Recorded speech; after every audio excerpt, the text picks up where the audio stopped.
네, 9월 24일 화요일 말씀 묵상입니다. 느헤미야 11장 23절입니다. 이는 왕의 명령대로 노래하는 자들에게 날마다 할 일을 정해 주었기 때문이며. 아멘. 아멘. 노래하는 자들에 관한 내용이고요.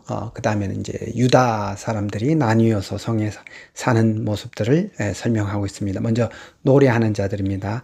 아삽의 자손 웃사라 이렇게 이야기하고 있습니다. 아삽의 자손, 그러니까 원래 노래하는 정해져 있습니다. 그 사람들이. 근데 그들의 후손이었고요.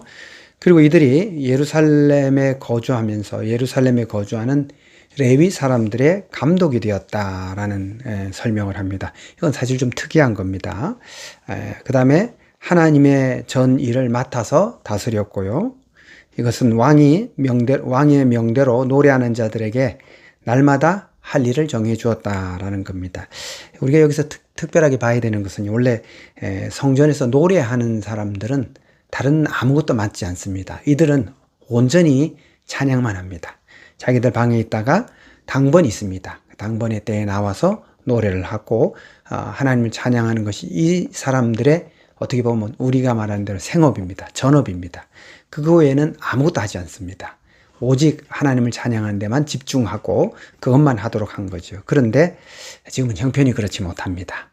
숫자도 작고 지금 할 일은 많고 뭐 성전도 마찬가지고 예루살렘 안에도 마찬가지고요. 그러니 노래하는 자들, 아삽의 후손들에게 이 일을 좀 맡긴 거죠. 그래서 오늘 본문 말씀대로 왕의 명대로 노래하는 자들에게 날마다 할 일을 정해 주었다. 그러니까 그때그때 필요한 일들, 오늘은 요걸 좀 했으면 좋겠다. 그러면 그 일을 하고 맡기고 왔다라는 것이죠. 그리고 이제 두 번째는 이제 특별히 유다 백성들에 관해서 나누어서 거주하는 모습을 설명합니다. 유다 자손들이 나누어서 그 마을에 거주하고 그렇게 했는데 이것은 하나님의 백성으로 하나님의 나라를 회복해야 되기 때문인 것입니다. 이미 사람들은 별로 없습니다. 그런데 믿음으로 산 사람들, 믿음으로 살아온 이 사람들이 그래도 구석구석 이렇게 좀 가서 자리를 지키고 살면서 우리가 하나님의 백성으로 살아야 된다는 모범도 보이고 또 사람들을 그렇게 이끌어 가야 할 책임이 있는 것이죠. 지금은 초창기다 보니까 이것조차도 굉장히 어려운 일입니다.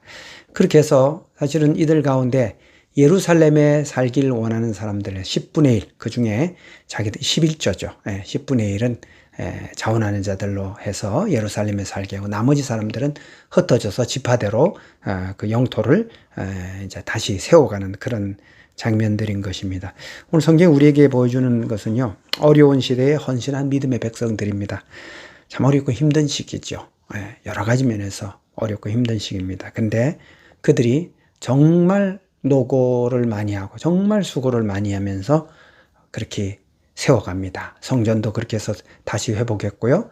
성벽도 그렇게 해서 다시 세웠고 이제 이스라엘 나라의 각 성읍과 유지하는 이 일에도 이들이 정말 헌신적으로 수고합니다. 교회가 어렵고 힘든 환경에서 교회를 위해서 하나님 나라를 위해서 헌신하는 분들 정말 귀한 분들입니다. 하나님 나라에서 그 이름이 빛날 것이고요.